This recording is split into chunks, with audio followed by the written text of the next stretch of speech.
যুক্তরাষ্ট্রের পররাষ্ট্রমন্ত্রী এবং প্রেসিডেন্টের জাতীয় নিরাপত্তা উপদেষ্টা মার্কো রুবিও জানিয়েছেন, এখন থেকে অনির্দিষ্টকালের জন্য ভেনেজুয়েলার তেল উত্তোলন ও বিক্রয় সংক্রান্ত সার্বিক ব্যবস্থাপনা থাকবে যুক্তরাষ্ট্রের হাতে। মার্কিন সেনেটে এক ব্রিফিংয়ে তিনি এ তথ্য জানান। বুধবার উত্তর আটলান্টিক সাগরে ভেনেজুয়েলার তেল বহনকারী রাশিয়ার একটি ট্যাঙ্কার জব্দ করেছে যুক্তরাষ্ট্র। গত কয়েকদিন ধরেই ট্যাঙ্কারটি জব্দের চেষ্টা করছিল যুক্তরাষ্ট্র। সুদীপ্তা মাহমুদের রিপোর্ট। ভেনেজুয়েলা কিভাবে চলবে এখন থেকে তার নির্দেশনা দেবে যুক্তরাষ্ট্র। একই সঙ্গে দেশটিতে উৎপাদিত তেল বিক্রিও করবে তারা।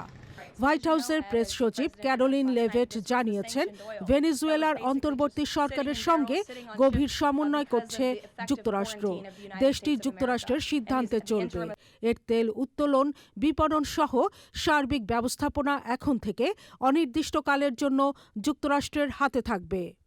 এর আগে প্রেসিডেন্ট ডোনাল্ড ট্রাম্প সামাজিক যোগাযোগ মাধ্যম ট্রুথ সোশ্যালে বলেন, ভেনেজুয়েলা থেকে সাগরপথে তেল যুক্তরাষ্ট্রে আনা হবে এবং সেখান থেকেই আন্তর্জাতিক বাজারে পৌঁছাবে।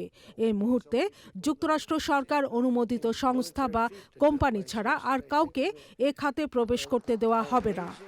নিষেধাজ্ঞা অমান্য করায় যুক্তরাষ্ট্রের সামরিক বাহিনী উত্তর আটলান্টিক মহাসাগরে ভেনেজুয়েলার তেল বহনকারী মেরিনেরা নামে রাশিয়ার একটি ট্যাঙ্কার জব্দ করেছে। এ বিষয়ে মার্কিন প্রতিরক্ষামন্ত্রী পেট হেগসেথ বলেন, নিষেধাজ্ঞাভুক্ত ভেনেজুয়েলার তেল পরিবহনের বিরুদ্ধে বিশ্বজুড়ে অবরোধ কার্যকর থাকবে।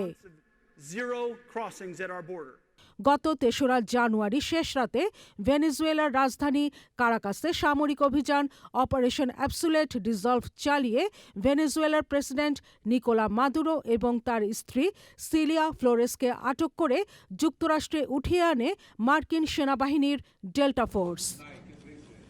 Sudipta Mahmud, channel I.